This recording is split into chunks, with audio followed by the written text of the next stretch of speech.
தன்னுடைய 74 வயதுல கூட நடிச்சா ஹீரோவாகத்தான் நடிப்பேன் அப்படின்னும் சூப்பர் ஸ்டார் அப்படின்ற பட்டத்தை இத்தனை ஆண்டுகளாக இறுக்கி படுத்திக் கொண்டிருக்காரு சூப்பர் ஸ்டார் ரஜினிகாந்த் அவர்கள். இவர் படைக்காத சாதனைகளே கிடையாது. அது மட்டும் இல்லாம இவருடைய நடிப்புல கடைசியாக வெளியான கூலி திரைப்படம் கூட இந்த ஆண்டுடைய அதிக வசூல் செய்த திரைப்படமாக அமைச்சது. படத்திற்கு ஒரு சில நெகட்டிவ் விமர்சனங்கள் இருந்தாலுமே படம் வசூல் ரீதியாகவும் சரி, பொதுஜன மக்களிடையும் சரி படம் ஒரு நல்ல ரீச் தான் கொடுத்திருக்கு. இதனடுத்து சூப்பர் ஸ்டார் நடிப்புல ஜெயிலர் 2 அப்படின்ற திரைப்படமுமே உருவாக்கிட்டு இருக்கு. இந்த படத்துடைய 80% படப்பிடிப்பு முடிந்துள்ளதாக சொல்லப்படுது. சூப்பர் ஸ்டாரோ அவருடைய போர்ஷனை முடிச்சிட்டு இமயமலைக்குமே சென்றிருக்காரு. ஒவ்வொரு படத்துடைய இடைவேளைக்குமே அவர் இமயமலை செல்வது வழக்கமான ஒரு விஷயமாகவே பார்க்கப்படுது. சோ அதனை வைத்துதான் ரசிகர்களுமே சூப்பர் ஸ்டார் இந்த படத்துடைய ஷூட்டிங்கை முடிச்சிட்டார் அப்படின்றதையே தெரிஞ்சுக்கிட்டாங்க. இந்த நிலையில பாத்தீங்கன்னா தற்போது சூப்பர் ஸ்டாருடைய அடுத்த படம் அடுத்த மாத ஷூட்டிங் ஸ்டார்ட் ஆக இருக்கா. இந்த படத்தை யார் இயக்க போறா அப்படின்றதுதான் $1,000,000 கேள்வியாக இருக்கு.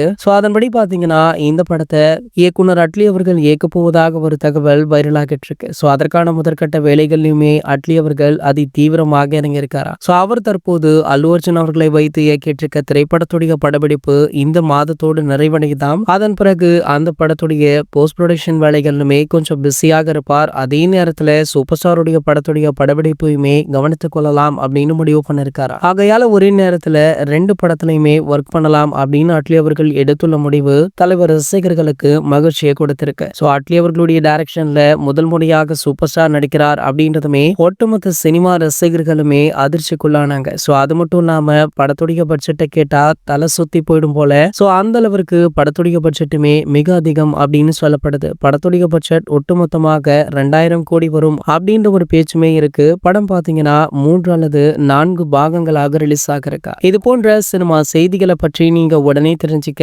நம்மளுடைய தலைவர் அப்படின்ற நம்ம சேனலை சப்ஸ்கிரைப் பண்ணிக்கோங்க.